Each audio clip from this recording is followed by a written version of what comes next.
Présenter un cas clinique. Alors, donc il s'agit d'un patient que j'ai vu il n'y a pas très longtemps, 76 ans, qui m'est adressé pour un scotome, enfin il se présentait au cabinet pour un scotome supérieur de V3 depuis une semaine. Acuité visuelle 7 dixièmes des deux côtés, sans autre anomalie particulière. L'examen de fond d'œil, donc on retrouve un décollement rétine inférieur avec une déchirure à 3 heures. La maculaire n'est pas touchée et avec un stade PVR B. Ça c'est le CT. C'est tout près. On voit encore 7 dixièmes. Très peu de cataracte, 76 ans. Qu'est-ce que vous faites comme traitement? Quelle est votre conduite à tenir? Alimentation, gaz. Alors, on peut remettre la petite photo. Alors, qui met une bande? On remet ton décollement en vrai. Je remets le décollement. Ça c'est le CT. Ça c'est le décollement. À peu près à 3 heures, PVR B. C'est 10 heures. Qui fait cryoindentation. Cryoindentation. D'accord. Qui fait une ponction en plus. Qui met une bulle de gaz. Très bien. Quelqu'un qui fait une vitrectomie. Je pense qu'ils n'osent pas. Donc effectivement, j'ai fait ça. J'ai mis une petite bande à 3 heures. J'ai vérifié, j'ai fait la cryo, j'ai pas consommé. J'ai mis la bande, j'ai regardé. Il y avait un petit fichement, donc j'ai hésité pour la bulle, donc j'ai mis une bulle d'air, je l'ai positionnée sur le côté droit. Donc j'ai un post-opératoire, il est comme ça, très bien. Il est là, non pas fond, donc le gaz était en haut, très bien. Le patient, il m'appelle, enfin, il revient 4 jours après, il s'est dit, bah, tout le temps, j'ai les mêmes symptômes.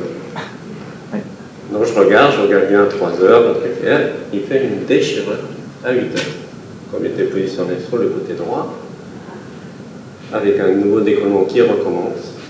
Toujours la macula épargnée, il est toujours à 7 dixièmes, et là toujours il me dit voilà, j'ai mon scotome supérieur, ça ne va pas. 4 jours après. Donc le GIA il était nickel, et là, il y a une déchirure. Qu'est-ce que vous faites? Qui fait une vitrectomie?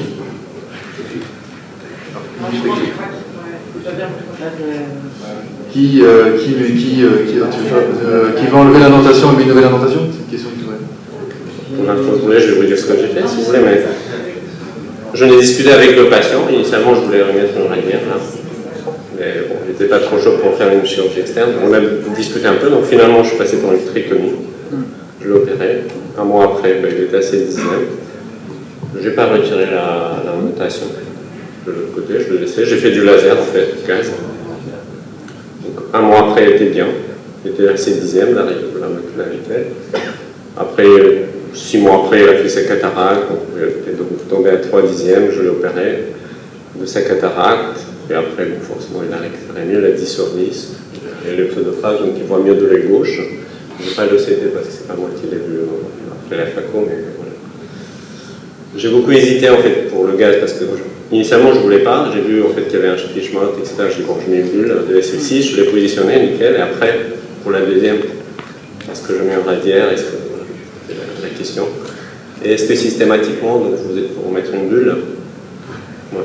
Ce qui m'a étonné dans ce cas-là, c'est qu'il y avait 0 lésion prédisposante en périphérie pour créer ces déchirures.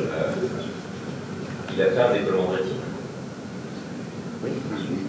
C'est prédisposant à faire un décollement de rétine. Je ne suis pas sûr que ce soit la bulle qui ait causé l'autre décollement. Tu fais avec quoi l'examen péropératoire?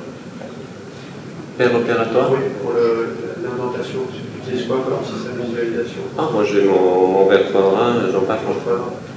C'est vrai que moi j'ai remarqué que des fois tu as des patients, en fait tu ne vois pas forcément les déchirures au verre quadrat, mais avec un verre à miroir, quand tu zoomes, tu arrives à voir qu'il y a quand même des petites déchirures qui sont faites. Le clapet il est un peu fermé, et au final quand tu indentes en hypotonisant un peu ton œil, tu ouvres le clapet. Et des fois ça peut être, parce que c'est vrai qu'à J4, vraiment, est-ce que la déchirure était bien fraîche avec des hémorragies autour? Oui, c'était une nouvelle déchirure en fait. C'est des patients que je les vois, enfin la veille quand je l'ai vu mon posto pour V3, mais il n'y avait rien. Il n'y avait que cette déchirure à 3 heures. Ouais, j'ai eu un cas similaire. Il a déchiré, il fait une nouvelle déchirure à 1 mois. À J15, J7, J15, tout allait bien. À 1 mois, une nouvelle déchirure RDR de l'autre côté. André, oui. comme par hasard, tu vois bien que la deuxième déchirure est plus basse que la première. Il faut bien avoir conscience que quand le DPZ se fait, il se fait de haut en bas. Souviens-toi ce que je vous ai montré hier avec les images de Nabil, quand tu as le DPV qui se forme, qui tire sur ces petites dans les zones de voie de chaîne, des zones où il y a une prolifération astrocytaire, ça commence toujours de haut en bas. Ta deuxième déchirure, elle se serait probablement cassée, quoi que tu fasses, sur ta première. Donc c'est pas de ta faute, c'est l'évolution naturelle de la maladie. Et ça aurait été une déchirure à midi ou à 11 heures, j'aurais dit, bon, peut-être qu'il y a eu. Ouais. Là c'est une évolution normale. D'accord, donc vous dites que si par exemple quelqu'un aurait fait une vitrectomie, il aurait eu une déchirure opératoire. Probablement. D'accord. En faisant. Oui. Moi, je suis un peu béotien quand même, mais vous auriez mis une radière avec un rail inférieur, non? Non, la radière te relâche moins la base de vitrée. Là, ce qu'on peut éventuellement ergoter, c'est est-ce que ton indentation est suffisamment large sur la base de vitrée pour bien la relâcher ou non. C'est tout. Mais une radière te relâche très mal la base de vitrée. C'est pour ça que moi, je ne faisais que des pincettes. Sauf cas exceptionnel, on peut le faire. Il a quand même mis une grande indentation. Longue, tu veux dire Non, longue? en fait, la notation, le dessin, tu sais, c'est un logiciel où je dois le faire à la souris.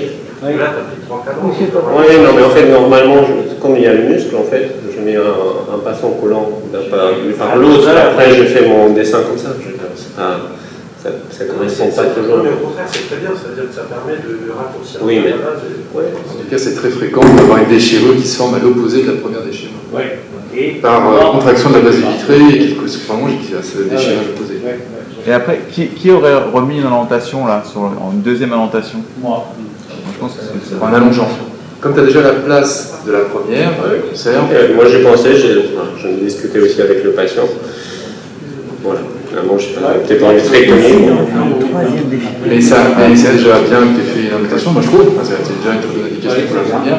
Et faire un allongement, c'est déjà plus technique. C'est vrai qu'il faut être à l'aise sur les indentations plus simples pour penser à faire ça. Et donc, à ça, il y a beaucoup de personnes qui auraient fait une vitrectomie en deuxième intention. Mais tu peux en faire une autre, sans parler d'un autre.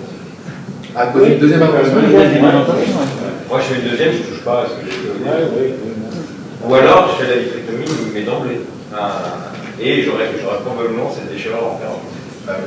Tu t'en aurais une troisième après?